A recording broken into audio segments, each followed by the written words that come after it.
আল্লাহু আকবার,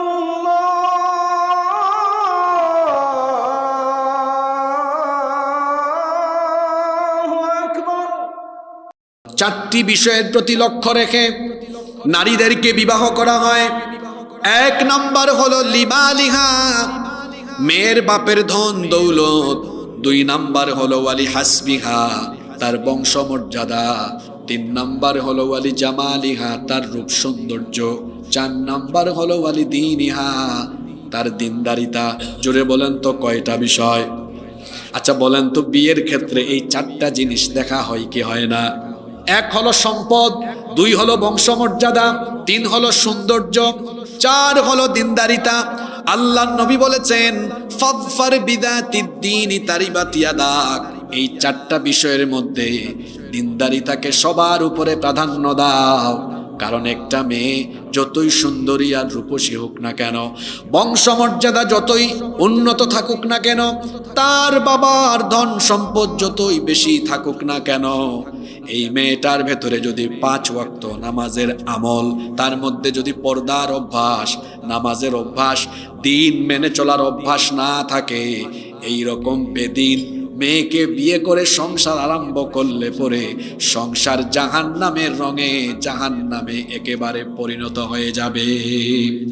আর যদি মেয়েটা দেখতে সুন্দর কম হয়, গরিব ঘরেরও হয়, টাকা পয়সা তার বাবার যদি বেশি নাও থাকে, বংশমর্যাদাও যদি ভালো না হয়, কিন্তু মেয়েটার মধ্যে যদি দিনদারিতা থাকে, সে যদি 5 ওয়াক্তের নামাজি হয়, পর্দা মেনে চলার অভ্যাস তার মধ্যে থাকে, আজান হলেই নামাজে দাঁড়িয়ে যাওয়ার খাসলত থাকে, ঘর থেকে বের হলে পর্দা করে বের হয়, দিন মানে এই রকম দিনদার নেককার মেয়েকে বিয়ে করে সংসার আরম্ভ করলে দেখা যাবে গোটা ঘরটা জান্নাতের রঙে রঙিন হয়ে যাবে।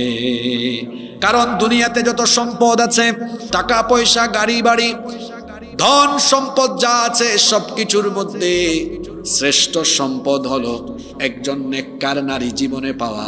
এটা হলো দুনিয়ার জীবনের সবচেয়ে শ্রেষ্ঠ সম্পদ। এই জন্য ইবনে মাজাহ এবং মুসলিম শরীফে হাদিস এসেছে, আল্লাহর নবী বলেছেন আদ-দুনিয়া কুল্লুহা মাতা। দুনিয়ায় যা কিছু আছে সবকিছুই হলো সম্পদ। ওয়া খায়রু মাতা'আদ দুনিয়া আল মারআতুস সালিহা। দুনিয়ার সকল সম্পদের মধ্যে নেককার নারী হচ্ছে সর্বশ্রেষ্ঠ সম্পদ। নেককার নারী হলো দুনিয়ার শ্রেষ্ঠ সম্পদ। এটা বিবাহিতরা টের পাবে। আপনার বাড়ি আছে, গাড়ি আছে, বিঘা বিঘা জায়গা আছে, বিশাল আমবাগান আছে, অনেক সম্পদ আছে, কিন্তু ঘরের ভেতরের বউ এটা ইন্ডিয়ান সিরিয়াল ছাড়া কিচ্ছু বুঝে না, 1 ওয়াক্ত নামাজও পড়ে না, ঘর থেকে বের হওয়ার সময় কড়া লিপস্টিক ঠোঁটে দিয়ে বের হয়, পরপুরুষের সাথে কথা বলে, দিন একটুও মেনে চলে না, গাড়ি বাড়ি, বিঘা বিঘা জায়গা জমি, আম বাগান সব থাকলেও বউ যদি দিন মেনে না চলে, এই স্বামী জীবনেও 1 ফোঁটা শান্তি পাবে না। টাকা পয়সা কম, ভ্যান চালায়া খায়, মাঠে ঘাটে পরিশ্রম করে খায়, টাকা বেশি নাই, বাড়ি একটা কোনো রকম আছে, কোনো রকমে চলে, কিন্তু সারাদিন পরিশ্রম করে বাড়ি গেলে দেখে বউ গামছা নিয়ে দাঁড়ায় আছে, ওগো তাড়াতাড়ি গোসল করো গো, সব রেডি করে রেখেছে। ওদিকে গোসল করে বের হয়ে দেখে টাটকা খাবারও রেডি, খাবারগুলো বেড়ে দিচ্ছে, আবার মাঝে মাঝে আদর করে মুখে তুলেও খাওয়ায় দেয়। ফজরের নামাজের সময় এসে ফিস ফিস করে ডাকে, ওগো শুনছো খুব ঠান্ডা, আমি গরম পানি করেছি, ওঠো আমি পানি ঢেলে দেই, তুমি ওযু করো। দুজনেই নামাজি, জোহরে আসরে মাগরিবে এশায় নামাজ মিস হয় না, কুরআন পড়ে তাসবিহ তাহলিল করে আল্লাহর দিন মানে। স্বামী স্ত্রী বাড়ি থেকে বের হয়ে নবাবগঞ্জে যায়, স্বামী তার স্ত্রীকে পর্দা করায় নিয়ে যায়। এই রকম নেককার দিনদার নারী যার ঘরে আছে, দুনিয়ার সুখ সমৃদ্ধি তার ঘরের ভেতরে আছে।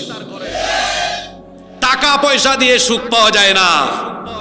দুনিয়াতে এমন বহু পয়সাওয়ালা আছে রাতে ঘুমাইতে পারে না।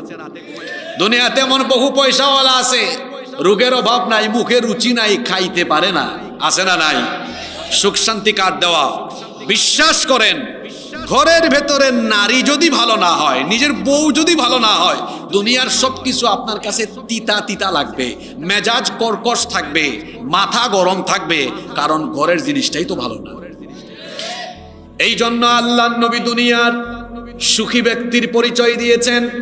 আল্লাহর নবী বলেছেন আরবাউম মিনাস সাআদাহ, আল্লাহর নবী বলেছেন আরবাউম মিনাস সাআদাহ, চারটি জিনিস হলো সৌভাগ্যের লক্ষণ।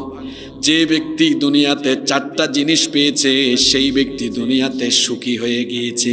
সুবহানাল্লাহ, জোরে বলেন তো কয়টা জিনিস? কোন চারটা জিনিস আল্লাহর নবী বলেছেন? এক নাম্বার হলো আয-যাওজাতুস সালিহা, আই আল মারআতুস সালিহা, নেককার স্ত্রী। দুই নাম্বার হলো আল মাসকানুল ওয়াসিআ, প্রশস্ত বাড়ি। তিন নাম্বার হলো আল মারকাবুল হানি, চলার জন্য একটা বাহন।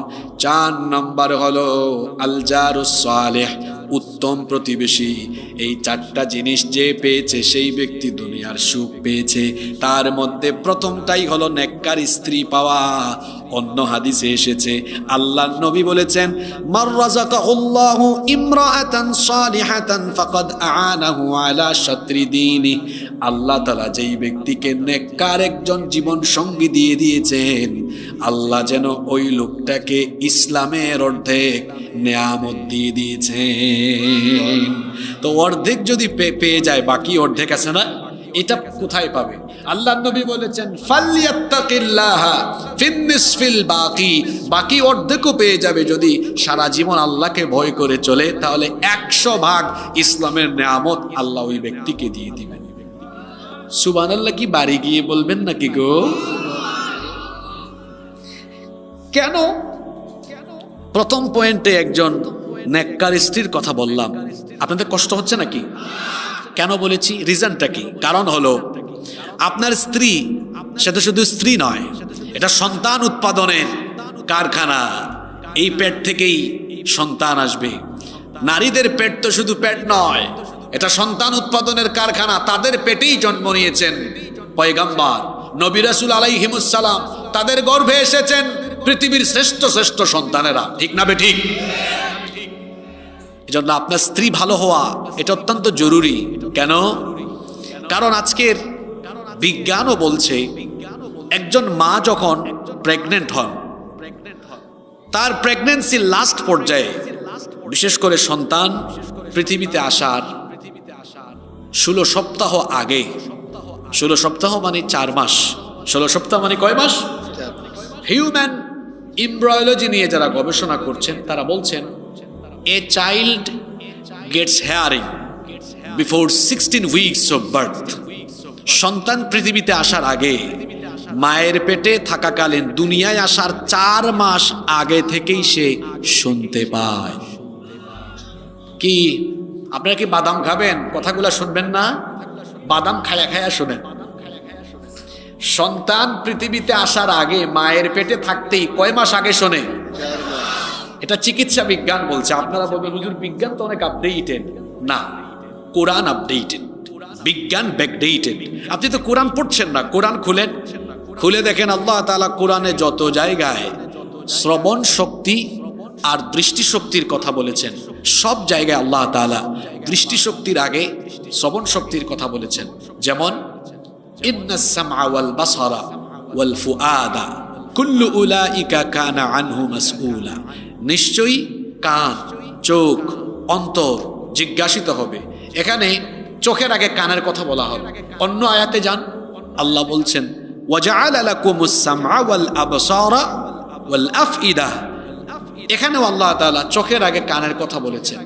আধুনিক যুগের মুফাসসিরগণ এই আয়াতগুলোর সায়েন্টিফিক এক্সপ্লেনেশন, বিজ্ঞানসম্মত ব্যাখ্যা এভাবে দিয়েছেন, যেহেতু আল্লাহ তাআলা কোরআনের সমস্ত জায়গায় দর্শন শক্তির আগে শ্রবণ শক্তির কথা বলেছেন, তার মানে মানুষ দৃষ্টিশক্তি লাভের আগে শ্রবণ শক্তি লাভ করে। আজকের বিজ্ঞানও তো তাই বলছে, পৃথিবীর একমাত্র প্রাণী বা সৃষ্টি হলো মানুষ, যারা জন্মের 4 মাস আগেই মায়ের পেটে শুনতে পায়। সুবহানাল্লাহ।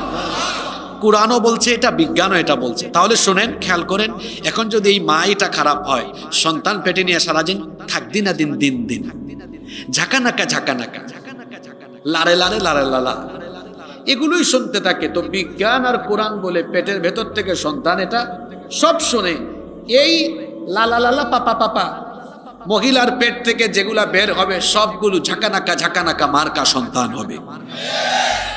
এরাই আউল হয়, বাউল হয়, ফাউল হয়, চরিত্রহীন হয়, লম্পট হয়।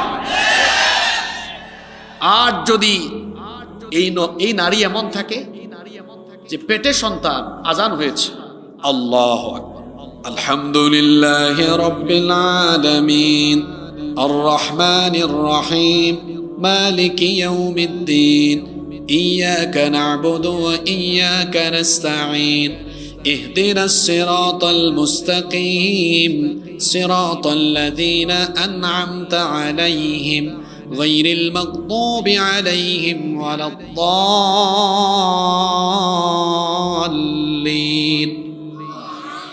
সন্তান পেটের ভেতর থেকে এটা শুনছে। এই মহিলা প্রতিদিন ফজরের পরে কোরআন তিলাওয়াত করে, তাসবিহ তাহলিল করে। সন্তান পেটের ভেতর থেকে এগুলা শুনে, এই মহিলার পেট থেকে এই সন্তানগুলো বের হয়ে এরা আল্লাহওয়ালা হয়, এরা আলেম হয়, মুফাসসির হয়, মুহাদ্দিস হয়, পৃথিবী বিখ্যাত আলেম হয়, এরা আবু হানিফা হয়, এরা ইমাম আহমদ বিন হাম্বল, ইমাম শাফিঈ রাহিমাহুমুল্লাহ, এরকম জগৎ বিখ্যাত আলেমরা এমন নারীর পেট থেকে বের হয়। তাহলে বলেন তো, আদর্শ সন্তানের জন্য আগে আদর্শ কি দরকার? এত আস্তে বললেন কেন? আদর্শ কি দরকার? মা দরকার। কারণ মা হলো সন্তানের শ্রেষ্ঠ বিশ্ববিদ্যালয়। এজন্য এখানে যত আব্বা জানরা আছেন, মহিলা প্যান্ডেলে যত আম্মা জানরা আছেন, ছেলে মেয়ে বিয়ে দেওয়ার সময় আগে দিনদারিতা দেখবেন। আপনাদের খাসলত কেমন জানেন? যখন মেয়ের প্রস্তাব এসেছে, জিজ্ঞেস করে, বাবা কত বিঘা জমি আছে গো? বাড়ির অবস্থা কেমন? কত টাকা ইনকাম করেন? কি যুবকেরা আছে না ঘুমায় গেছে? বিয়ে করে না এরকম মিসকিনরা এখানে আসে না? তোমাদেরকে একটা জিনিস শিখাই দিয়ে যাই, ওই চাচা যদি বলে ইনকাম কত, বাড়ি গাড়ি আছে কিনা, জিজ্ঞেস করবা, চাচা কিছু মনে করেন না, আমার বয়সে আপনার কয়টা বাড়ি আর আপনার কয়টা গাড়ি ছিল? জায়গায় ধরা খাবে। আশ্চর্য কথা, 22, 23, 24, 25 বছরের ছেলের গাড়ি হবে কেমনে, বাড়ি হবে কেমনে? অত মাত্র পড়াশোনা শেষ করেছে, অথবা এখন সে ব্যবসায় হাত দিবে। এগুলো হইতে অন্তত 35-36 বছর সময় লাগার কথা। 25-26-এ যার কাছে বাড়ি গাড়ি আছে, ওটা তার না, ওটা ফুটানি করে তার বাপের কাছ থেকে পায়া। যে বাপ দাদার পরিচয়ে চলে সে গাধা, আর যে নিজের পরিচয়ে চলে সে হলো শাহজাদা। আপনার মেয়েকে গাধার কাছে বিয়ে দিয়েন না। গাধা, এই গাধা তো আপনার মেয়েকে বিয়ে করার পরে একটা ফেয়ার অ্যান্ড লাভলি কিনলেও গিয়ে বলবে, আব্বা আমার বউকে একটু মেকআপ বক্স কিনে দিব, 1000 টাকা দাও না। ব্যাককল ছেলে, তুমি তোমার বাপের কাছে গিয়ে বউকে কিছু কিনে দেওয়ার জন্য পয়সা দাও, তোমার তো শরম থাকা দরকার। তুমি তো বিবাহের অযোগ্য অপদার্থ ছেলে, তোমাকে বিয়ে করতে বলছে কে? তোমার বিবাহের যোগ্যতাই এখনো হয়নি। তোমার তো সামর্থ্য থাকা লাগবে। তুমি তো বউকে একটা গিফট করতে হলো তোমার বাপের কাছে গিয়ে চাও। আমাদের সমাজে বেশিরভাগ বাবা মায়েরা ছেলের এটাই দেখে, বাড়ি গাড়ি আছে কিনা। বলে না, বাবা 5 ওয়াক্ত নামাজ পড়ো। তোমার মুখ এইটা শিলা মুরগির মতো লাগে কেন? দাড়ি রাখো না কেন? তুমি যে পয়সা উপার্জন করো, এটা হালাল না হারাম? তোমার অফিসে ঘুষ খাও কিনা, সুদ খাও কিনা? যদি দেখেন ছেলেটা সৎ, হালাল পথে উপার্জন করে, নামাজও পড়ে, ছেলেটা দিনদার, চোখ বন্ধ করে এই দিনদার ছেলের কাছে মেয়েকে বিয়ে দেন, সারা জীবন আপনার মেয়ে সুখে শান্তিতে থাকবে। আপনারা দেখেন কি? বাড়ি গাড়ি বংশ। আর রসুল বলেছেন, দেখো আগে চরিত্র। কি দেখতে বলেছেন? ঠিক একইভাবে ছেলে বিয়ে করানোর ক্ষেত্রেও মেয়ের চরিত্র দেখবেন। এখানে যত অবিবাহিত যুবক ভাইয়েরা আছেন, তোমাদের খাসলত তো জানি। ফেসবুকে যদি একটু সুন্দরী জরিনা সকিনার ছবি দেখো, পাগল হয়ে যাও তোমরা। বুঝো না এগুলোতে যে এডিটার ইফেক্ট মারা? কিছু মানুষকে ক্যামেরায় লাগে একরকম, বাস্তবে লাগে, ক্যামেরায় লাগে সাদা সাদা, আর বাস্তবে আপনার সুইটারের মতো কালার কালার। এরকম আছে না নাই? আমাদের মতো কিছু হুজুরও আছে দেখবেন, সাথে ক্যামেরা নিয়ে নিয়ে ঘুরে, ক্যামেরাম্যানকে বলে আমারে সাদা বানায় দেই ইফেক্ট মাইরা। দেখতে দেখা যায় বাড়ি বাপরে বাপ, একেবারে লালে লাপ্পা লাল লাল, আর সামনে আসতে দেখা যায় আরে বাপরে বাপ পাতিলের তোলা। আমি কাউকে নিয়ে এখানে কটাক্ষ করছি না, আমি বুঝাতে চাচ্ছি যে ভার্চুয়াল জগৎটা আলাদা। অনেক মানুষকে ভার্চুয়ালি দেখায় একরকম, বাস্তবে আরেক রকম। আমি যুবকদেরকে বলবো, ভার্চুয়াল জামানার এই ফিতনায় পড়ে নিজের চরিত্র নষ্ট করে দিও না। বিবাহের সময় আসলে বাবা মাকে বলো, আব্বা আম্মা একটা দিনদার মেয়ে দেখেন আমার জন্য, আমি দিনদার মেয়ে চাই, কারণ দিনদার মেয়েকে বিয়ে করে আমি আমার দাম্পত্য জীবনকে পবিত্রভাবে শুরু করতে চাই। এজন্য আবি ইত্যা যারা আছো মিসকিন, সৌন্দর্য দেখবা না চরিত্র দেখবা? জোরে বলতে হবে। আর গার্লফ্রেন্ড বানায় থাকলে ব্লক লিস্টে ফেলাও। এখন আবার কিছু টিকটক হুজুর বেরোইছে, হ্যাঁ টিকটক হুজুর বেরোইছে, মাহফিলে উঠে চেয়ারে বসে ছেঁকা খাওয়া শিখায়। ছেঁকা খাইলে কেমনে আবার আরেকটা ধরবে শেখায়। আমি ওই বক্তাদের দোষ দেই না, আমার দেশে শ্রোতা যেমন বক্তা তেমন। আমি বক্তাকে দোষ দিব না, এরা এখানে বসাইছে কে? আপনি বসিয়েছেন। এটা খুব যোগ্যতা সম্পন্ন চেয়ার। এখানে বসলে কুরআন হাদিস থেকে বাস্তবিক কথা বলতে হবে। এরকম আউল ফাউলকে এরকম চেয়ারে বসিয়েছে আমার দেশের কিছু অপদার্থ শ্রোতা, অপদার্থ অযোগ্য কমিটি যারা, এরাই এই কাজগুলো করে। 26 ইঞ্চি বক্তা, এটাই তার যোগ্যতা। আমার দেশে অনেক বক্তা আছে যাদের তেলাওয়াত পর্যন্ত সহি না, আছে না নাই? 1 ঘন্টা বক্তব্য রাখে, 10টা আয়াত বলতে পারে না। তোরে মানুষের সামনে বক্তৃতা করতে কে বলেছে? আগে গিয়ে কুরআন হাদিস পড়ে, পড়ালেখা করে, তারপরে এই চেয়ারে এসে মানুষের সামনে কথা বলো। সম্মানিত উপস্থিতি, তাহলে আদর্শ সন্তানের জন্য আগে কি লাগবে? আদর্শ। আপনারা কষ্ট পাচ্ছেন? 2, সন্তানকে আদর্শভাবে গড়ে তোলার জন্য সন্তান যখন আল্লাহ দিয়ে দিবেন, তখন প্রাণ ভরে মন উজাড় করে শুকরিয়া আদায় করতে হবে যার। জোরে বলেন তো তিনি কে? সন্তান পেয়ে গেলেন। অনেকে আছে সন্তান পাওয়ার পরে ফেসবুকে স্ট্যাটাস দেয়, ওয়াও আমার একটা ছেলে হইছে। বলছে কি? ওয়াও। কি বলছে? এখানে কি ওয়াও বলবে না আলহামদুলিল্লাহ পড়বে? ওয়েস্টার্ন কালচার আমাদেরকে গ্রাস করে ফেলেছে। দেখেন না, সালাম দেয় না, হাই ইনশাআল্লাহ বলে না। আর চাপাইয়ে তো শিন এর মাখরাজ উঠে গেছে, কয় ইনশাআল্লাহ। খুব সুন্দর আপনাদের ভাষা, চাপাইয়ের ভাষা আমার অনেক ভালো লাগে। তো ইনশাআল্লাহ না বলে বলছে কি ওকে। কক্সবাজার গিয়ে বলতেছে, দোস্ত আরে দেখছো গো কি অ্যামেজিং, ফ্যান্টাস্টিক। এখানে সুন্দর কিছু দেখেছে বলবে সুবহানাল্লাহ, মাশাআল্লাহ। আল্লাহর তরফ থেকে কোন নিয়ামত পেয়েছে বলবে আলহামদুলিল্লাহ। সন্তান হলো আল্লাহর দেওয়া নিয়ামত। কারণ এমন বহু দম্পতি আছে বিবাহের পরে 5 বছর 10 বছর হয়ে গিয়েছে, বাচ্চা হয় না।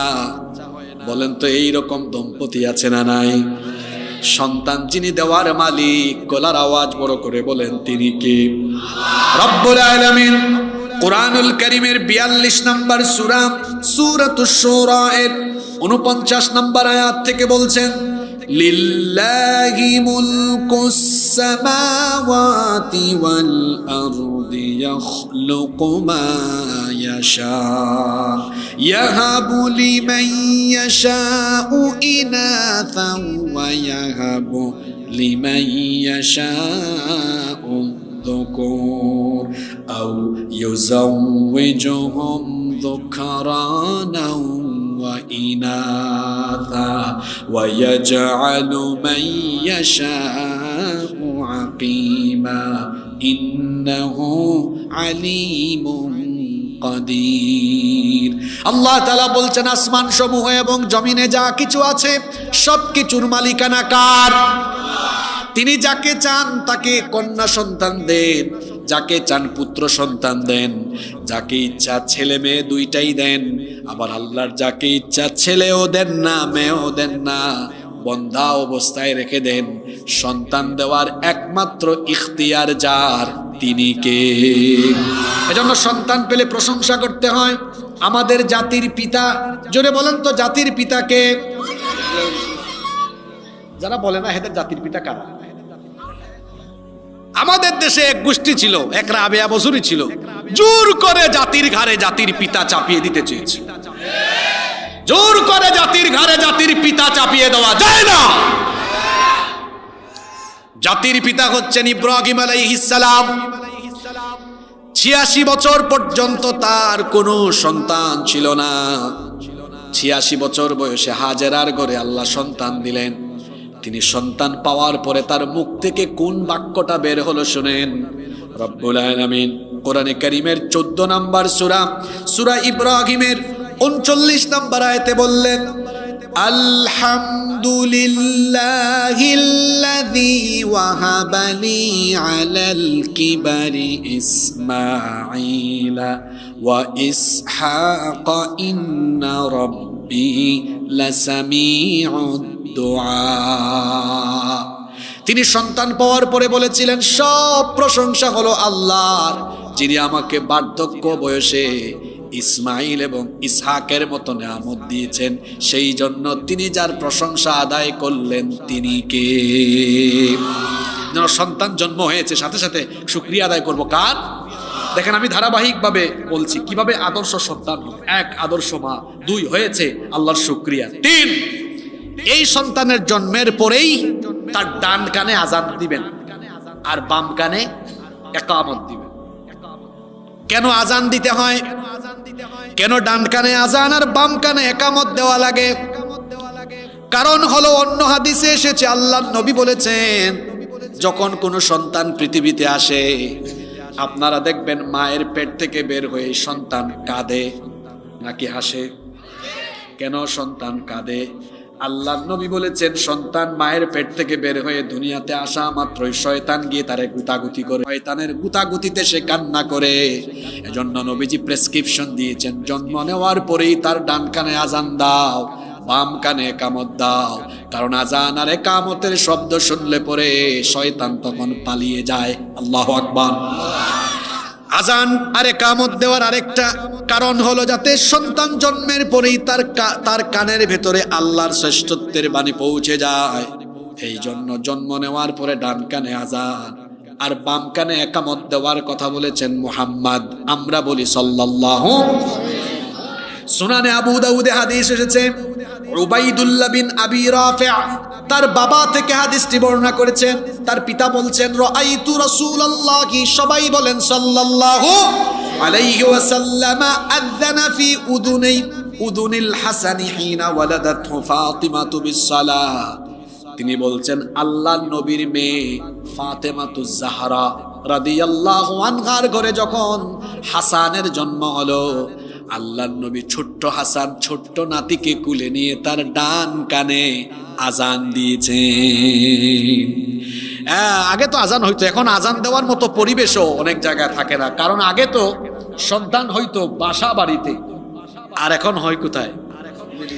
কথা বলেন না কেন আপনারা? আমার মা এই 10 দিন আগে মারা গেলেন। আল্লাহ আমার মাকে ক্ষমা করুন। আমি গত 8-9 দিন মাহফিলই করি নাই, এই 2-3 দিন ধরে করছি। কারণ আমার হৃদয় বড় ব্যথিত। মা বাবা হারালে কেমন লাগে এটা সেই সন্তানরাই কেবল জানে। আমার মা 8টা সন্তান জন্ম দিলেন। আমরা 6 ভাই 2 বোন, 1 বোন মারা গেছে। একটারও তো সিজার লাগলো না। এই যে এখানে যারা বসে আছেন তাদের মা, আমাদের মা, চাচি, দাদি, নানিরা 8টা 10টা 12টা 13টা 14টা সন্তান জন্ম দিয়েছেন। হ্যাঁ, 20টা পর্যন্ত হয়েছে, কোন সিজার এখন একটা হওয়ার 3 দিন আগে হাসপাতালে ভর্তি। কি বলেন, আছে না নাই? আল্লাহর উপর তাওয়াক্কুল কমেছে। আর কিছু ডাক্তার ও কসাইয়ের ভূমিকায় এসেছে, সিজার না লাগলেও জোর করে সিজার করাবে, আছে না নাই? অথচ ইউরোপ আমেরিকায় স্লোগান আছে, নো সিজার, নো। কেন? কেন? কারণ হলো, শোনেন, আল্লাহর দেওয়া প্রক্রিয়াতে কল্যাণ আছে। সন্তান পৃথিবীতে আসার একটা পথ আছে, ওই পথে আসলেই তার লাভ আছে। কেমন লাভ? চিকিৎসা বিজ্ঞান বলছে সন্তান যখন স্বাভাবিক প্রক্রিয়ায় জন্ম নেয়, তার মায়ের জরায়ুতে থাকা অসংখ্য ব্যাকটেরিয়া তার পুরো গায়ে লেগে যায়, যেগুলো তাকে কঠিন কঠিন মরণ ব্যাধি এবং ভাইরাস জনিত অনেক রোগ থেকে তার শরীরকে রোগ প্রতিরোধ ক্ষমতা সম্পন্ন হিসাবে গড়ে তোলে। আল্লাহু আকবার। এজন্য দেখবেন স্বাভাবিকভাবে জন্ম নেওয়া সন্তানরা, এরা অনেকাংশে এদের রোগ প্রতিরোধ ক্ষমতা বেশি থাকে। সিজারে যারা হয় একটু রুগা রুগা থাকে, এরা একটু দুর্বল দুর্বল থাকে। কেন? অত স্বাভাবিকভাবে দুনিয়ায় আসে নাই। আজান দেওয়ার মানুষও অনেক সময় ক্লিনিকে পাওয়া যায় না। আমি একবার এক এলাকায় গিয়েছি, বাচ্চাকে কুলে এনে দিয়ে বলে, হুজুর আপনি প্রধান বক্তা, আজানে কামতটা আপনার জন্য রাখছি।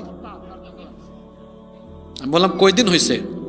5 দিন। আমি বললাম ইন্না লিল্লাহি ওয়া ইন্না ইলাইহি।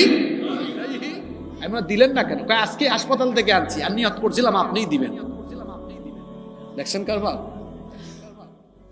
Many Muslims feel embarrassed do this work. অনেকেই এই সকল কাজে লজ্জা পায়। আজান দেওয়া, একামত দেওয়া, একটু শেম ফিল করে, লজ্জা ফিল করে। আচ্ছা, নিজের সন্তানকে আজান দিল না, আমি বললাম কেন দিলেন না? দিতাম, শরম লাগে। বাচ্চা হওয়াই দিছে, শরম লাগে নাই? আজান দিতে তার শরম লাগে। এরকম মানুষ আমার আপনার সমাজে আছে না নাই? আরে বাচ্চার কানে আজান একামত দেওয়া তো শরমের কাজ নয়, বরং চুরি করা, ডাকাতি করা, লুণ্ঠন করা, চাঁদাবাজি করা, অন্যায় করা, পাপ করা হলো গুনাহের কাজ। এখানে শরম লাগার কথা, ওখানে শরম লাগে না। হুজুর শরম লাগে। অনেকে আছে সব কাজ হুজুর দিয়ে করায়। যেমন তার বাপ মারা গেছে, কয় হুজুর 1000 টাকা হাদিয়া দিলাম, আপনি একটু আমার মা বাবার জন্য কান্দা কান্দা দোয়া করেন। হে কাঁদে না, হুজুর কাঁদায়। আছে না নাই? সারা দুনিয়ার সব হুজুর যদি আপনার মা বাপের জন্য কাঁদে, এটা কবুল হইতেও পারে, নাও হইতে পারে, কিন্তু আপনার পিতামাতার জন্য আপনার চোখের পানি বের হয়ে নাকের ডগায় আসার আগে সারা পৃথিবীর পানি দিয়ে জাহান্নামের আগুন নিভানো যায় না। সন্তানের 2 ফোঁটা চোখের পানিতে পিতামাতার জাহান্নামের আগুন চিরদিনের জন্য নিভে যায়। তো আজান দিতে হয় ডান কানে, একামত দিতে হয় কোন কানে? যাদের সন্তান বিপদে গেছে, মিলান এগুলা করছেন কিনা? কষ্ট হচ্ছে নাকি আপনাদের? আপনারা 25-26 মিনিট ধৈর্য ধরে একদম বসে থাকতে পারবেন না ইনশাল্লাহ? নাম্বার 4, 4 নাম্বার, তাহনিক করা। এটা তো আমাদের সমাজ থেকে উঠে গেছে এখন। কথাটা কি বললাম? তাহনিক মানে কি? খেজুর বা মধু বা মিষ্টি জাতীয় কোনো জিনিস সন্তানের ঠোঁটের মধ্যে লাগিয়ে দেওয়া।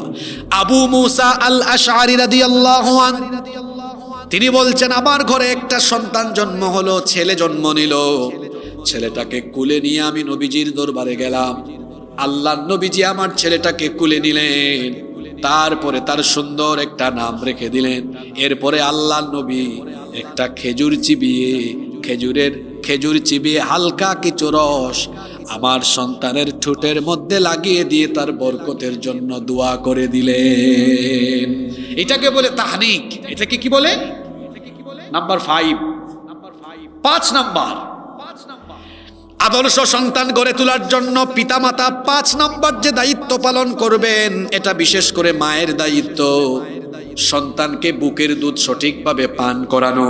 রব্বুল আলামিন কুরআনুল কারীমের 2 নাম্বার সূরা সূরাতুল বাকারা এর 233 নাম্বার আয়াতে বললেন, ওয়াল ওয়ালিদাতু ইউরদি'না আওলাদাহুন্না হাওলাইনি কামিলাইনি লিমান আরাদা আন ইউতিম্মার রাদাআহ।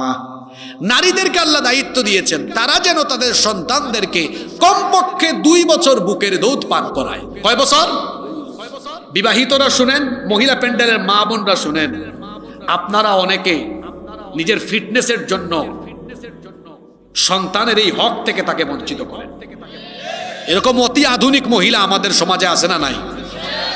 বিশেষ করে অনেকে সন্তান জন্ম নেওয়ার পর বুকের শাল দুধটা ফেলে দেয়, অথচ এই শাল দুধটা বাচ্চার জন্য এত দরকারি।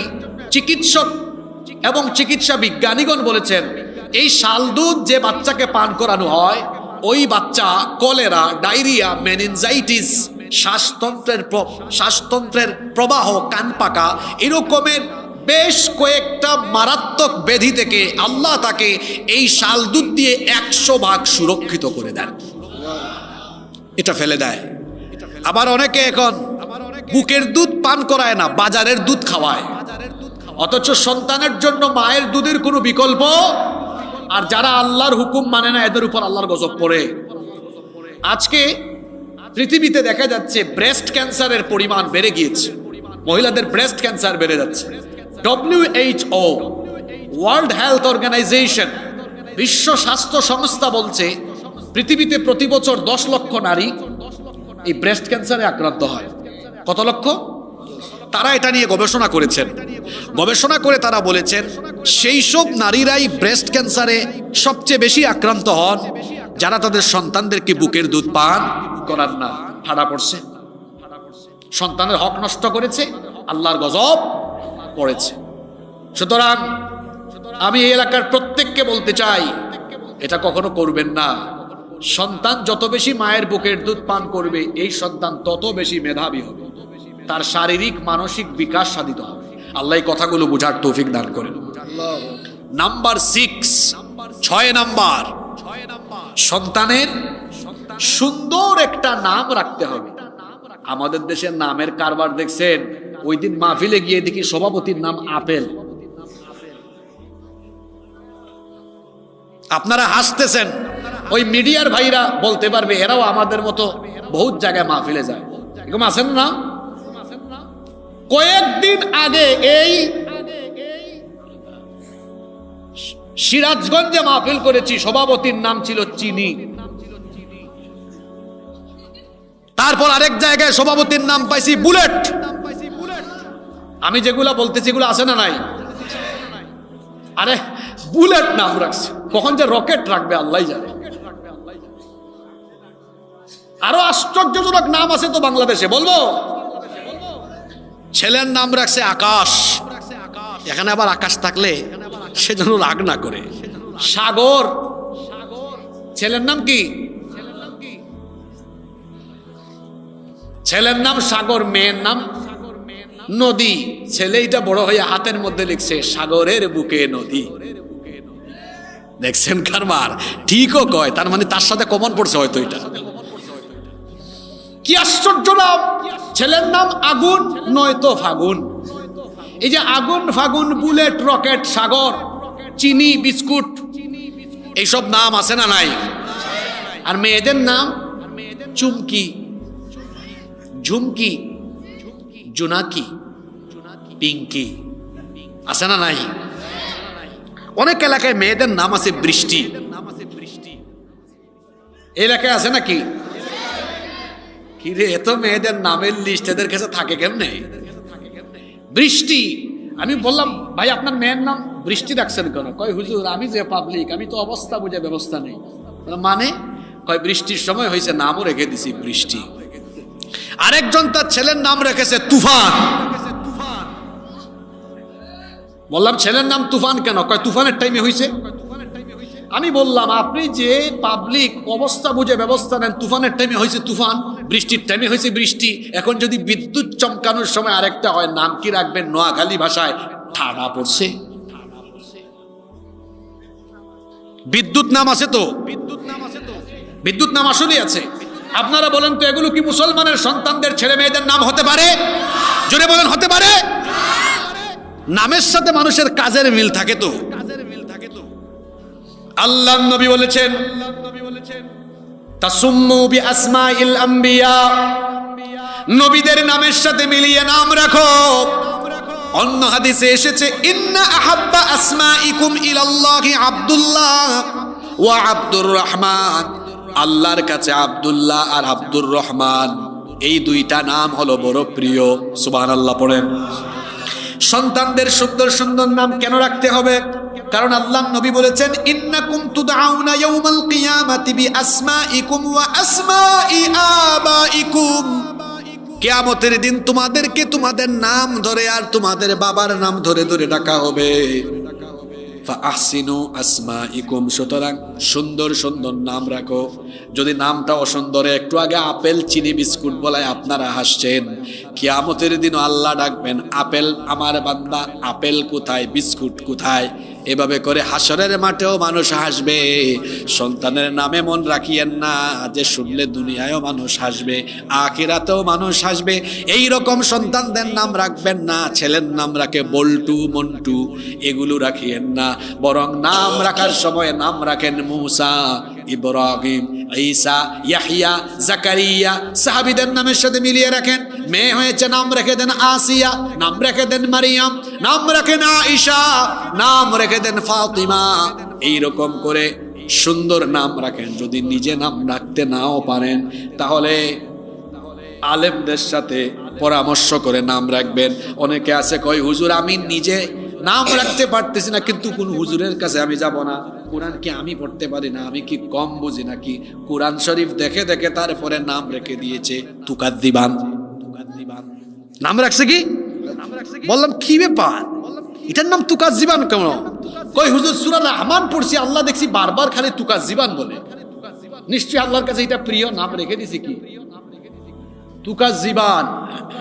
আপনারা হাসতেছেন, আপনাদেরকে হাসানোর জন্য আমি বলছি না, আপনাদেরকে হাসানোর জন্য বলছি না। ওই দিন আমি এক জায়গায় গিয়েছি, একজনকে বললাম আপনার মেয়ের নাম কি? কয় গাসসা খা। গাসসা এটা রাখছেন কেন? কয় আপনি আলেম মানুষ, আপনি জানেন না সূরা নাবায় আছে? আমি বললাম গাসসা কা অর্থ তো পুজ। গাসসা কা অর্থ কি? আপনারা হাসতেছেন। এরকম অনেককে আমি পেয়েছি যারা কোরআন থেকেই নাম রাখছে কিন্তু অর্থ বুঝে নাই। আরে কোরআনে থাকলেই কি নাম রাখা যাবে? কোরআনে তো আবুল আহাবের নামও আছে, তাই বলে কি কারো নাম আবুল আহাব রাখা যাবে? কোরআনে তো ফেরাউনের নামও আছে, আছে না নাই? আলেমদের সাথে পরামর্শ করে রাখতে হবে। পারবেন তো ইনশাআল্লাহ? নাম্বার 7, 7 নাম্বার, সন্তান জন্মের 7ম দিনে, 7 নাম্বার দিনে মাথা হলক করবেন। হলক, হলক মানে বুঝেন আপনারা? আপনাদের এলাকায় আপনারা এটাকে কি বলেন? নেড়া না? কোন কোন এলাকায় বলে বেল করে দেয়, একদম বেল। আপনাদের এলাকায় বেল বলে নাকি? আচ্ছা, কোন কোন এলাকায় বলে মাথা ঢুলাইয়া দেয়, কেউ কেউ বলে নেড়া করে দেয়, কেউ বলে বেল করে দেয়। আচ্ছা, 7ম দিনে শুনেন শুনেন, এটা কিন্তু আমাদের দেশে এই আমলটা নাই। চুল ফেলে চুল পরিমাণ রৌপ্য, চুল পরিমাণ রূপা অথবা সমমূল্যের টাকা আল্লাহর রাস্তায় সদকা করে দিতে হবে। এই আমলটা আমাদের সমাজে আছে না উঠে গেছে? অনেক জায়গায় নাই। এটা ছিল রসুলের আমল। শোনেন, আল্লাহর নবীর কলিজার টুকরা নাতি হাসান রাদিয়াল্লাহু আনহু, তার জন্মের 7ম দিনে নবীজি ফাতেমার বাড়িতে গেলেন। ফাতেমা রাদিয়াল্লাহু আনহার বাড়িতে গিয়ে বললেন, ইয়া ফাতেমা, হে আমার মেয়ে ফাতেমা, ইহলিকি রাসাহু ওয়া তাসাদ্দাকি বিজিনাতা শা'রিহি ফিদ্দাহ, আমার নাতির মাথাটা হলক করো আর মাথার চুল পরিমাণ রৌপ্য আল্লাহর রাস্তায় সাদাকা করো। সুবহানাল্লাহ। এটা 7 নাম্বার। এবার 8 থেকে বাকি সবগুলা পয়েন্ট বহু জরুরি।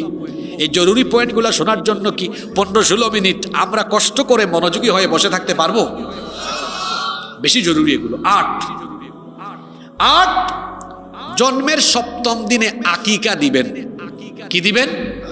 মেয়ে হলে 2টা ছাগল, ছেলে হলে সরি ছেলে হলে আর মেয়ে হলে 1টা। কি দিতে হবে? ছাগল। আল্লাহর রাস্তায় আকিকা করে দিবেন। এটা হলো 8 নাম্বার দায়িত্ব। 9 নাম্বার, ছেলে যখন উপযুক্ত বয়সে পৌঁছে যাবে খিতার, খতনা করতে হবে। কোন কোন এলাকায় এটাকে মুসলমানি বলে। আপনাদের এলাকায় কি বলে? এটা হলো আমাদের জাতির পিতা ইব্রাহিম আলাইহিস সালামের আরেকটা সুন্নাহ যেটা আমরা অনুসরণ করি।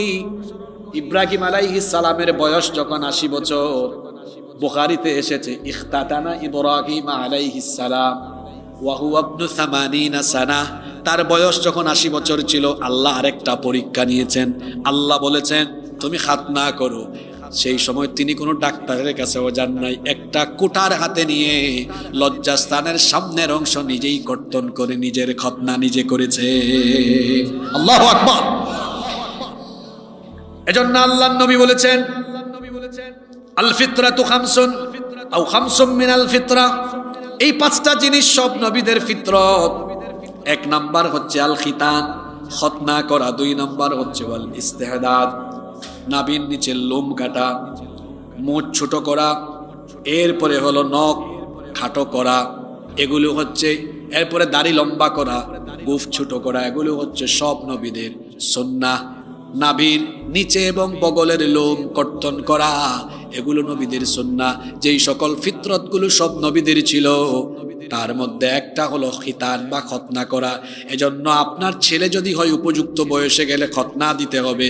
এটা আমাদেরকে শিখিয়েছেন মুহাম্মদ সাল্লাল্লাহু আলাইহি ওয়াসাল্লাম। নাম্বার 10 এবার শুরু হয়ে গেছে জরুরি জরুরি দায়িত্ব, যেটা আপনারা অনেকেই পালন করেন না। বাকি 10টা পয়েন্ট বড় জরুরি। 10 সন্তানের এবার শিক্ষা জীবন শুরু হবে। সেটা কিভাবে? সর্বপ্রথম তার শিক্ষাটা শুরু হবে কোরআন দিয়ে, হাদিস দিয়ে, ইসলাম দিয়ে। আপনার সন্তানকে সুশিক্ষা দিবেন, সেটা শুরু করবেন কি দিয়ে? আল্লাহর কিতাব দিয়ে। ওয়া কখ এবিসিডি শিখবে পরে, আলিফ বা তা থা শিখবে সবার। আমরা কি করছি? আমাদের সন্তানদেরকে অনেক শিক্ষা দীক্ষা দিয়ে আমরা অনেক বড় শিক্ষিত বানাচ্ছি। পরে দেখা যায় এর মধ্যে আদব নাই, আখলাক নাই, তার মধ্যে চরিত্র নাই। কেন এই অবস্থা কেন হলো? আমার দেশে কলেজ বিশ্ববিদ্যালয়ে পড়ে এমন বহু ছেলেরা টিচারদের সাথে বেয়াদবি করে, এমনকি শিক্ষকদের কলার ধরে বেয়াদবি করে। বলেন আমার দেশে আছে না? আমার দেশের মাদ্রাসায় কি এটা আছে? বলেন আছে? কেন নাই? মাদ্রাসায় আদব শেখানো হয়। জোরে বলেন কি শেখানো হয়? আদব শেখানো হয়। আর দ্বীনি শিক্ষা ছাড়া কখনোই কোনো সন্তান আদবওয়ালা চরিত্রবান হতে পারে না, পারে না, পারে না। এই জন্য আপনার সন্তানকে সবার আগে আল্লাহর কোরআন শিখাবেন, এরপরে ইংরেজি ভাষা শিখাবেন, আধুনিক শিক্ষা প্রযুক্তি সবকিছুই শেখাবেন। আমি নিষেধ করছি না, কিন্তু শিক্ষা জীবন শুরু হবে সবার আগে আল্লাহর কোরআন দিয়ে। আমাদের সন্তানদের শিক্ষা জীবন শুরু হবে, জুড়ে বলেন কি দিয়ে? আমি নিজেও ছোটবেলায় মক্তবে যেতাম, সাবাহি মক্তব। এটা আমাদের ঐতিহ্যের অংশ। গ্রামে গ্রামে এটা ছিল, কিন্তু অনেক এলাকায় এই ঐতিহ্য এখন হারিয়ে যাচ্ছে। জানি না আপনাদের এলাকায় সাবাহি মক্তব, সকালবেলার মক্তব আছে নাকি? এটা অবশ্যই ধরে রাখবেন। এটা যেন আমাদের এলাকা থেকে এই ঐতিহ্য যেন মুছে না যায়, কারণ ইসলাম বিরোধীরা বহু ষড়যন্ত্র চক্রান্ত করছে সকালবেলার মক্তব যেন আমার সমাজ থেকে উঠায় দিতে পারে। কারণ এটা যদি উঠায় দেওয়া যায়, আমাদের সন্তানদেরকে কোরআন শিক্ষা থেকে বিরত রাখা যাবে। ঠিক না বেঠিক?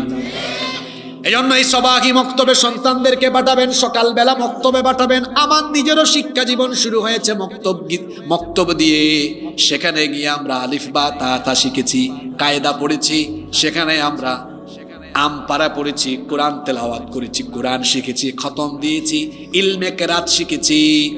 মক্তব হলো মুসলমানদের ঐতিহ্যের একটা গুরুত্বপূর্ণ অংশ। এটা যেন আমাদের সমাজ থেকে হারিয়ে না যায়। সন্তানকে এমন ভাবে গড়ে তুলবেন, ছোটকাল থেকেই তাকে কোরআন হাদিস এবং দ্বীনের শিক্ষা দিবেন, যাতে করে আপনার সন্তানটা আপনার জন্য চক্ষু শীতলকারী হয়। ও আমার বাবারা, আমার ভাইয়েরা, আজকে মারা যান, কোনো সম্পদ আপনার সাথে যাবে না, কোনো কিছু আপনার সাথে যাবে না। মানুষ মারা যাওয়ার পরে তার সকল আমলের ধারাগুলো বন্ধ হয়ে যায়। এজন্য নবীজি বলেছেন ইযা মাতাল ইনসান ইনকাতা আনহু আমালুহু ইল্লা মিন থালাথা। কোন মানুষ যখন মারা যায় তখন তার আমলের ধারাগুলো বন্ধ হয়ে যায়, কিন্তু তিনটা জিনিসের সওয়াব, তিন আমলের সওয়াব সে কবরে গিয়েও পায়। এক নম্বর হলো সাদাকাতুন জারিয়া, সদকায়ে জারিয়া। দুই নম্বর হলো ইলমুন ইউনতাফাউ বিহি, এমন ইলম যে ইলমের মাধ্যমে মানুষেরা উপকার লাভ করে। তিন নম্বর হলো ওয়ালাদুন সালিহুন ইয়াদউ লাহু, এমন নেককার সন্তান যেই নেককার সন্তান তার পিতা মাতার জন্য দোয়া করে। সন্তানকে যদি নেককার বানায়া যান কবরে গিয়েও সওয়াব পেয়ে যাবেন। সওয়াবের অংশ আপনার আমলনামায় পৌঁছায় দেওয়ার ব্যবস্থা করবেন কে? আস্তে বলবেন না, জোরে বলেন কে? শুধু তাই নয়, শুধু তাই নয়, যদি আপনার সন্তানকে দিনদার বানান, এটা গোলাপের মতো হবে, যেদিকে যাবে সুবাস ছড়াবে। দুনিয়ায় মানুষ আপনার প্রশংসা করবে, আখিরাতেও আপনার জন্য অনেক বড় একটা পাওয়া, অনেক বড় একটা সৌভাগ্য হবে আপনার। আল্লাহর নবী বলেছেন মান ক্বারা আল কুরআন ওয়া আমিলা বিমা ফি উলবিসা ওয়ালিদাহু তাজাই ইয়াউমাল কিয়ামা। যে ব্যক্তি কুরআন পড়ে কুরআন অনুযায়ী আমল করবে তার পিতা মাতাকে কিয়ামতের দিন তাদের মাথার মধ্যে নূরের মুকুট যিনি পরিধান করাবেন তিনি কে? হ্যাঁ,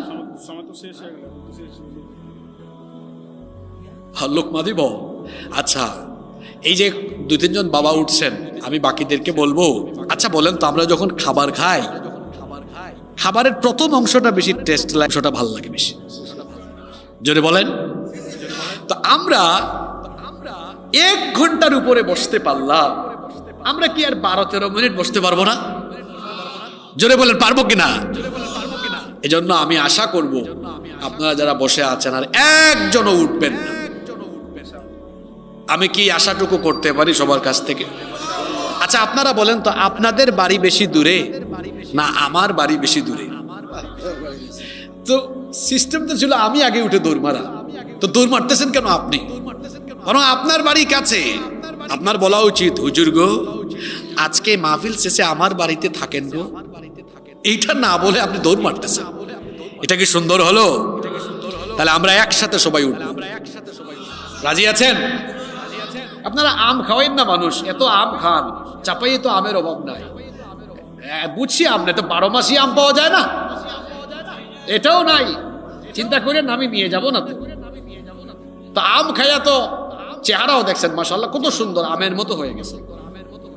আমরা সবাই নীরবে বসবো ইনশাআল্লাহ। দেখেন, সন্তানকে দিন শিখাবেন, সবার আগে কি শিখাবেন?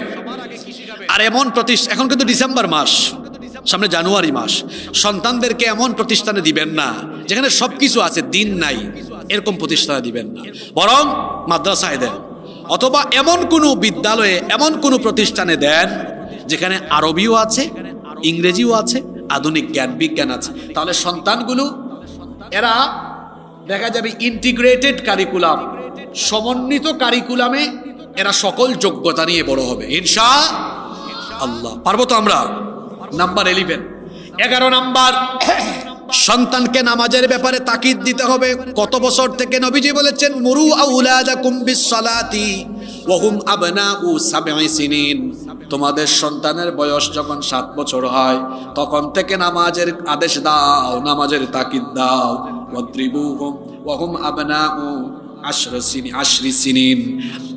আর যখন 10 বছর হয় সন্তানকে নামাজের জন্য শাসন করো। ওয়াফাররিকু বাইনাহুম ফিল মাদাজি', তখন তাদের বিছানাও আলাদা করে দাও। কিন্তু আমাদের স্বভাব হলো এমন, আমরা নিজেরাই নামাজে যাই না, সন্তানকে কখন নামাজে বানাবো? অনেকে এমন আছে উষ্টা খাইয়াও পশ্চিম দিকে পড়ে না। আমার দেশে এমন বহু মানুষ আছে যারা ওয়াজ শুনে, সারাদিন মোবাইলেও শুনে, মাহফিল হলে সবার আগে গিয়ে বসে থাকে, কিন্তু আজান হলে নামাজে তারা যেতে চায় না। আমার দেশে মাহফিলে মানুষ বেশি না, নামাজে মানুষ বেশি। রাগ কইরেন না আপনারা, এখানে তো প্যান্ডেল ভরে গেল, কিন্তু এখানেও আল্লাহর বহু কুতুব আসছে যারা ওয়াজ শুনতে এসেছে, কিন্তু এশার নামাজটা কাজা করে দিয়ে এসেছে। আবার ঠিকও বলছে, কেমন ভদ্র মানুষ, এখানে এমন মানুষ আছে যারা 12টা পর্যন্ত ওয়াজ শুনে যাবে, ফজরের নামাজে ঘুমায়া থাকবে। এখন বলেন তো, ওয়াজ শোনা ফরজ নাকি নামাজ আদায় করা ফরজ? ওয়াজ শোনা নফল, নামাজ আদায় করা হলো। যাদের মধ্যে নামাজ নাই, আল্লাহর নবী বলেছেন তাদের মধ্যে দিন নাই। যার মধ্যে নামাজ নাই তার মধ্যে দিন নাই। এই জন্য সবার আগে হলো নামাজ। কিয়ামতের ময়দানে সর্বপ্রথম আল্লাহ তাআলা যে আমলের ব্যাপারে আমাদের কাছে হিসেব চাইবেন, বলেন তো দেখি সেই আমলের নাম কি? এজন্য খবরদার নিজেরা নামাজ ছাড়বেন না, সন্তানদেরকেও নামাজি বানাবেন। ফজরের আজান হবে, বাচ্চাকে গিয়ে আদর করে মাথায় হাত বুলায় বলবেন, বাবা উঠো, আমার সাথে মসজিদে চলো। মায়েরা যারা আছেন, মেয়েটাকে গিয়ে সুন্দর করে কপালে চুমু দিয়ে মাথায় হাত বুলায় বলবেন, আমার কলিজার টুকরা মা উঠো, আমার সাথে নামাজে দাঁড়াও। এভাবে মা বাবা যদি চায় সন্তানদেরকে ছোটকাল থেকেই নামাজি বানাতে পারবে, সেই মা বাবা কত সৌভাগ্যবান যারা তাদের ছেলে মেয়েগুলোকে নামাজি বানিয়ে দুনিয়া থেকে বিদায় হয়ে গেল। সেই সন্তানগুলো তাদের পিতা মাতার জন্য প্রতি নামাজের পরেই দোয়া করবে, রব্বির হামহুমা কামা রাব্বায়ানি সাগীরা। এজন্য নামাজি সন্তান দেখে যেতে হবে। প্রত্যেকেই সকলের সন্তানকে নামাজের ব্যাপারে তাগিদ দিবেন। রাজি আছেন তো? 12 নম্বর হলো, সন্তানকে আদর্শবান হিসাবে গড়ে তুলতে হলে আচরণের ক্ষেত্রে সাবধানতা অবলম্বন করতে হবে। সন্তানের সাথে আচার আচরণে, বিহেভিয়ারে সাবধান হতে হবে। অনেক স্বামী স্ত্রী আছে সন্তানের সামনেই তারা ঝগড়া করে, বলেন তো এরকম আছে না নাই? এটা নেগেটিভ প্রভাব আপনার সন্তানের উপরে পড়বে। অনেকে আছে ছেলে মেয়েদের সামনে মানুষকে গালি দেয়। এই গালি কি আপনার বাচ্চা শিখলো না? অনেকে আছে ছেলে মেয়ের সামনে মিথ্যা বলে, মিথ্যা শিখায়ও। কেমনে?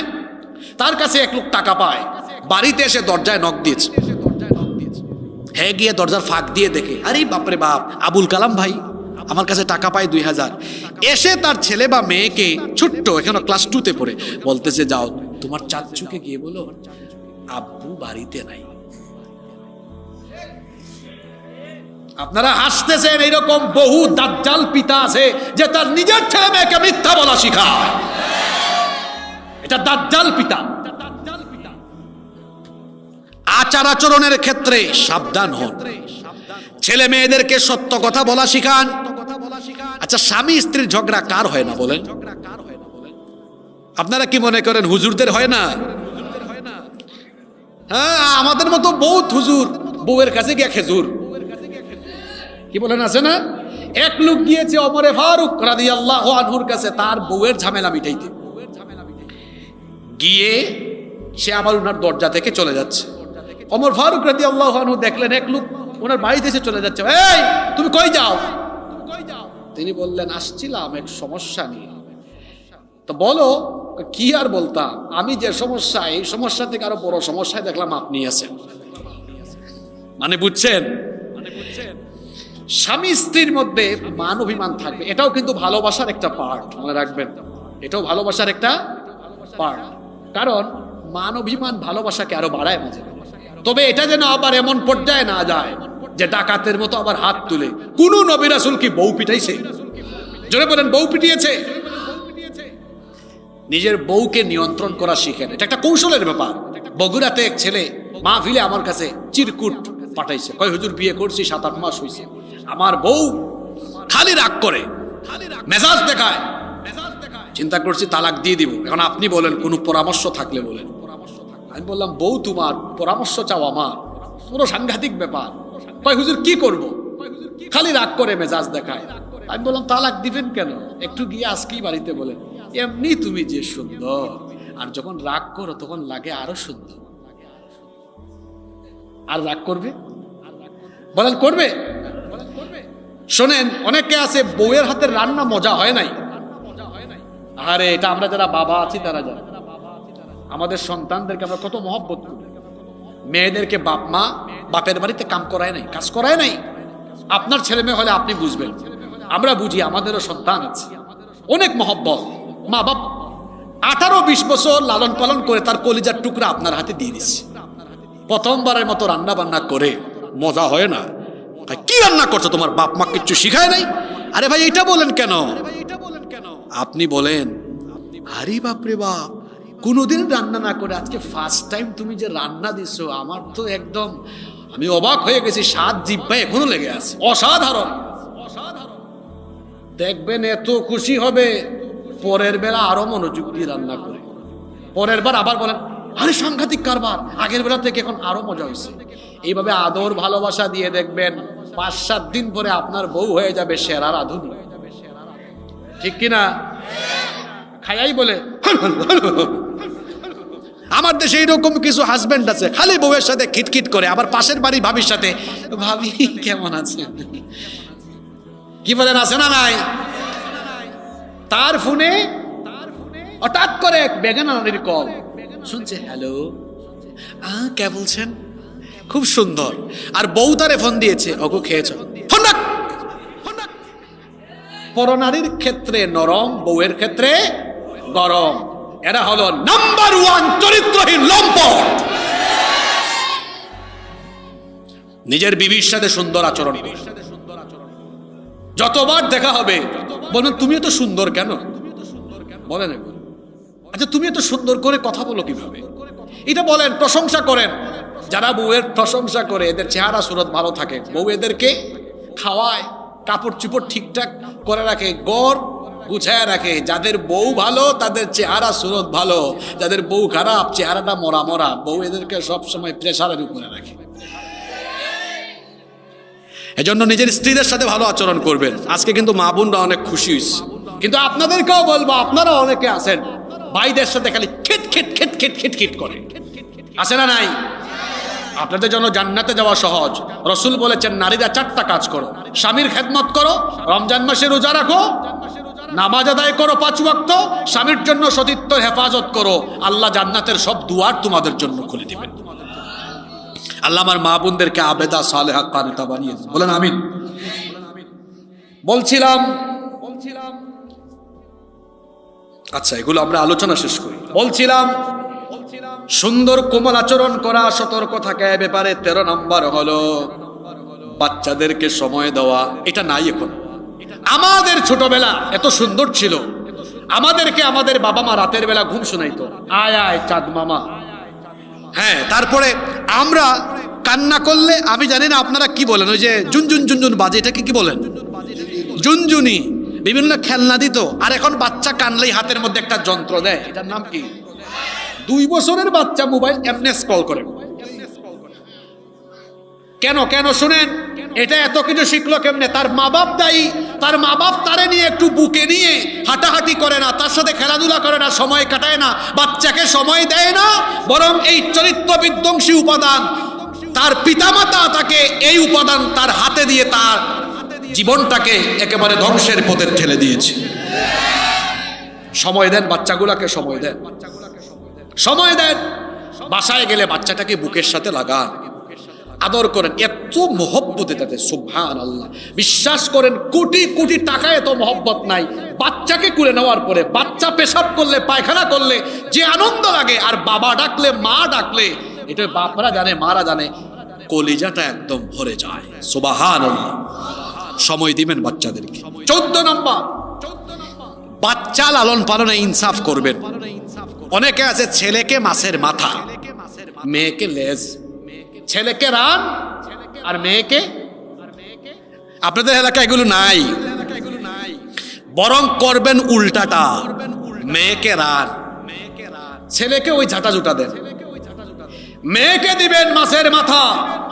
কেন বলতেছি কথা জানেন? আল্লাহ নবী তার মেয়েদেরকে এত মহব্বত করতেন, কোথাও সফরে বের হলে সবার শেষে তার মেয়ের সাথে দেখা করতেন, আসার পরে সবার আগে তার মেয়ের কাছে হাদিয়া গিফট নিয়ে চলে যেতেন। সুবহানাল্লাহ। যারা ছেলে মেয়ে লালন পালনে বেইনসাফি করে, আমি বলবো যাদের ছেলে মেয়ে আছে, ছেলের চাইতে মেয়েকে বেশি মহব্বত করবেন, মেয়েকে বেশি ভালোবাসবেন। এটা এই যে চুল পাকছে, দাড়ি পাকছে, এরকম বাবারা জানেন, দেখবেন বার্ধক্য বয়সে গেলে দেখা যায় ছেলের চাইতে মেয়ে বেশি মা বাপকে কদর করে। এই জন্য ছোটকাল থেকে মেয়েদেরকে বেশি মহব্বত করবেন, মেয়েদেরকে বেশি ভালোবাসবেন। কারণ মেয়েরা হলো রহমত, বরকত, কল্যাণের প্রতীক। আল্লাহর নবী বলেছেন, যেই ব্যক্তি সন্তান লালন পালনে বেইনসাফি করে, মেয়ের চাইতে ছেলেকে প্রাধান্য দেয় আর মেয়েকে ঠকায়, ওই ব্যক্তিকে কিয়ামতের দিন জাহান্নামে যিনি নিক্ষেপ করবেন তিনি কে? যারা মেয়েদেরকে ঠকায় এরা কিয়ামতের দিন আসামি হয়ে দাঁড়াবে। নাম্বার 15, 15 নম্বর, সন্তানের 15 নম্বর হক হলো ঘরের ভেতরে শয়তানি উপাদান থেকে সন্তানদেরকে হেফাজত করবে। এখন ক্লাস 6, 7, 8-এ পড়া ছেলে মেয়েদের হাতে মোবাইল ফোন।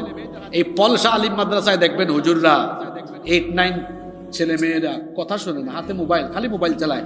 ওই ডেস্কের চিপা চাপা দিয়া আসে না নাই, এদের হাতে মোবাইল দিছে কে? তার পিতা মাতা। একজন কয়, হুজুর আমার ছেলে, আমার মেয়ে 7-এ পড়ে, 7-এ আইফোন গিফট করছে। বললাম তাই? আপনার মেয়ে কিছুদিন পরে আপনারা জামাই গিফট করবে। ইন্টারমিডিয়েট পাস করার আগ পর্যন্ত ছেলে মেয়েদের হাতে মোবাইল দিবেন না। এখানে যারা আছো ছাত্র, ইন্টারমিডিয়েট অথবা আন্ডার ইন্টারমিডিয়েট, মা বাবার কাছে আজকেই গিয়ে মোবাইল ফোন জমা দাও। মোবাইল চালানোর বহুত সময় পাওয়া, নিজের চরিত্রকে শেষ করে দিও না। অনলাইন জুয়া, এটা এদের চরিত্রকে শেষ করে ফেলতেছে। মাত্র 17-18 বছর বয়স, রাত 4টা পর্যন্ত সে মোবাইলে তাহাজ্জুদ পড়ে। তার চেহারা দেখছেন? তার গালের মাংস হাড্ডির চিপার ভিতরে ঢুকে গেছে এমনি। কেন এই অবস্থা হয়েছে?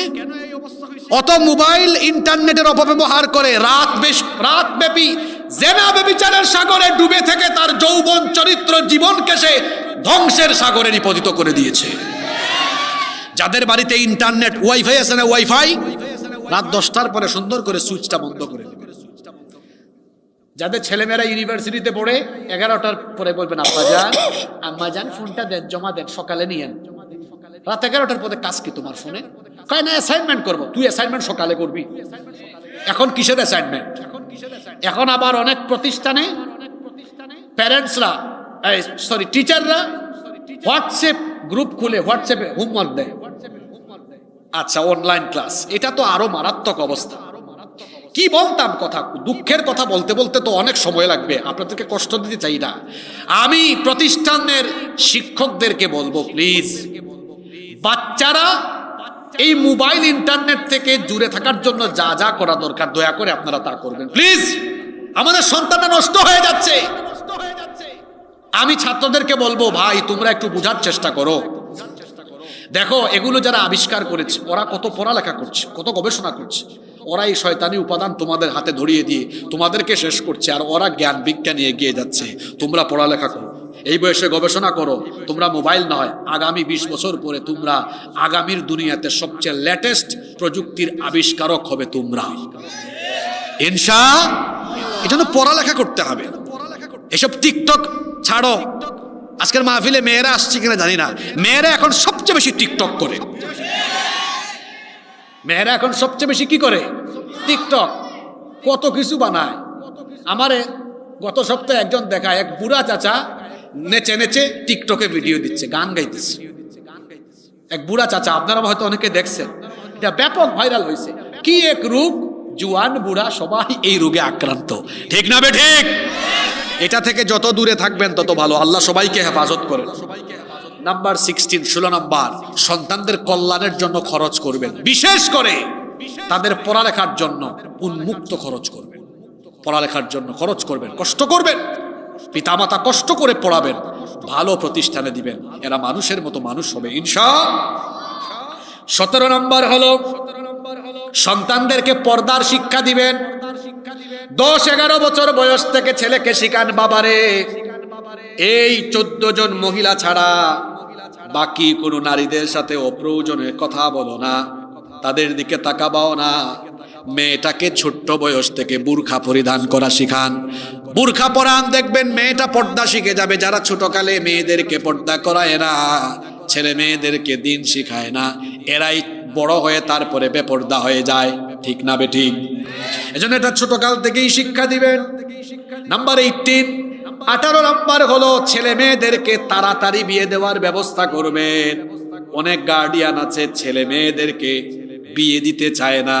ছেলে 8-10 হাজার টাকা 12,000 15,000 ইনকাম করে, কয় না তুই আরো কয়েক বছর ইনকাম কর, তুই নিজের পায়ে দাঁড়া তারপরে বিয়ে কর। এখন কি সে মানুষের পায়ের উপর দাঁড়ায় আছে নাকি? ছেলে মেয়েদেরকে তাড়াতাড়ি বিয়ে দিবেন। তাড়াতাড়ি বিয়ে করার মধ্যে রহমত আছে। আপনি বলবেন হুজুর তাড়াতাড়ি কেমনে দিব, এত এখনো এস্টাবলিশড হয় নাই। আজকে বলে গেলাম বিয়ের আগে দুনিয়ায় কেউ প্রতিষ্ঠিত হয় না, বিয়ের পরেই সবাই প্রতিষ্ঠিত হয়। আমার যে এখন সারা দেশে মানুষ চিনে, এটা বিয়ের আগে কেউ চিনতো না, এটা বিয়ের পরেই চিনছে। এই এলাকায় মেম্বার আছে না, চেয়ারম্যান আছে না, এটা বিয়ের পরে হয়েছে, বিয়ের আগে হয় নাই। তারপরে যারা প্রতিষ্ঠিত হয়েছে, যারা নিজেদেরকে আজকে সফলতার চূড়ায় নিয়ে গিয়েছে, বিয়ের আগে না, বিয়ের পরে সবাই প্রতিষ্ঠিত হয়েছে। এই জন্য বিয়ে আগে ভাগে দিবেন, আগে ভাগে বিয়ে দিবেন। পারবেন তো ইনশাল্লাহ? হ্যাঁ, বয়স আপনারাই কমাই দিবেন। সব জিনিসই কি নিয়ম লাগে নাকি? কয় 18 বছর। আমার দেশে 18 বছরের আগে বিয়ে করা নিষিদ্ধ করেছে, কিন্তু 18 বছরের আগে প্রেম করা নিষেধ করতে পারে।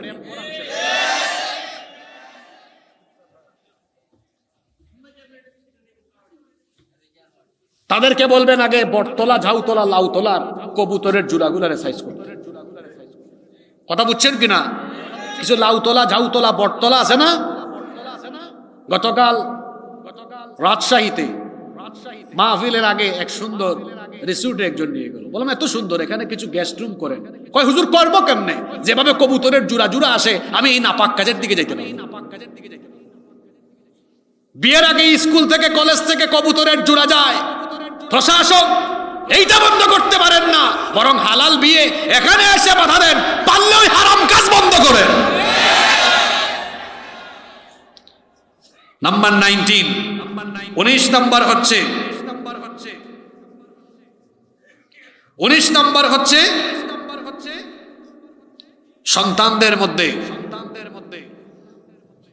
সুন্দর করে সম্পদ বন্টন করবে। এটা তো আমাদের মাদ্রাসায় ফারাইজ পড়ানো হয়, মাওয়ারিস পড়ানো হয়।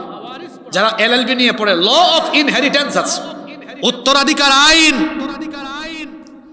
কিভাবে সন্তানদের মধ্যে সম্পদ বন্টন করবেন এই নীতিমালা কি ইসলামে নাই? 100 জনের মধ্যে 99 জন পিতামাতা এটা পালন করে না। আপনাদের এলাকায় জমির হিসাব আপনারা বিঘা দিয়ে করেন না অন্য কিছু দিয়ে করেন?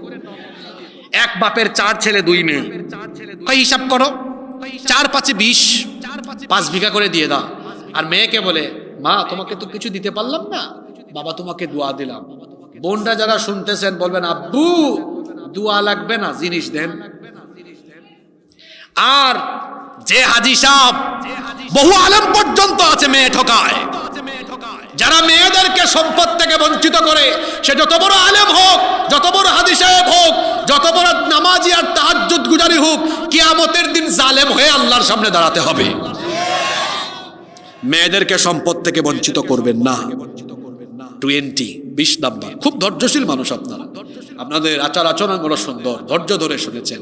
এবার শেষ পয়েন্টটা শুনেন। সন্তানকে মানুষ করার জন্য এই যে এতক্ষণ 19টা পয়েন্ট বললাম, আপনারা বলেন তো এই কাজগুলো করলে আসলে কি একটা বাচ্চা কখনো খারাপ হতে পারে? বলেন খারাপ হতে পারে? আমরা তো এগুলো করি না। এই 19টা কাজ করার পরে মনে রাখবেন চেষ্টা করার দায়িত্ব আমাদের, আর সন্তানদেরকে নেককার দিনদার বানানোর দায়িত্ব কার? এই জন্য এই 19টা কাজ করার পরে 20 নাম্বার যে কাজটা করবেন, সব সময় আল্লাহর কাছে দোয়া করবেন।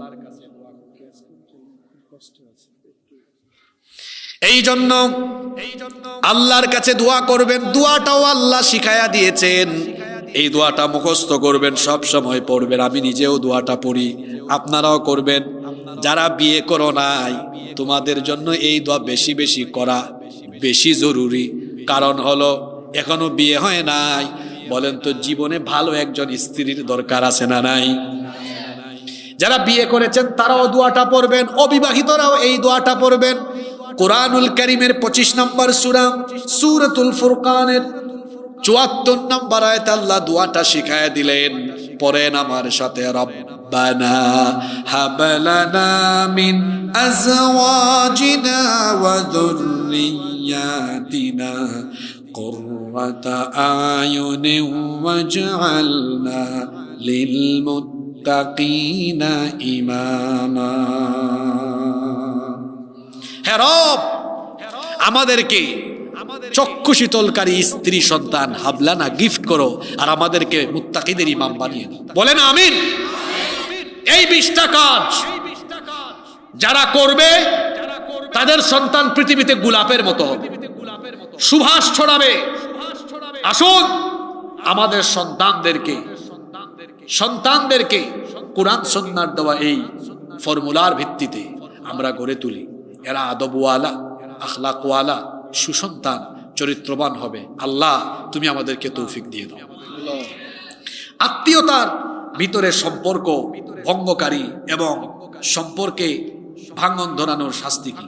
আত্মীয়তার সম্পর্ক যারা ছিন্ন করে, নবীজি বলেছেন এরা কোনোদিনও জান্নাতে ঢুকতে পারবে। আল্লাহর হকের চাইতে বান্দার হক এত গুরুত্বপূর্ণ। আল্লাহর হক চাইলে যে কোনো সময় আল্লাহ মাফ করে দিতে পারেন, কিন্তু বান্দার হক বান্দা মাফ না করলে আল্লাহ মাফ করেন।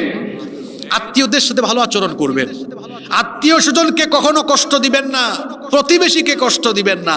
সুসম্পর্ক, সুন্দর আচরণ, সুন্দর ভাষা ব্যবহার তাদের সাথে রাখবেন ইনশাআল্লাহ।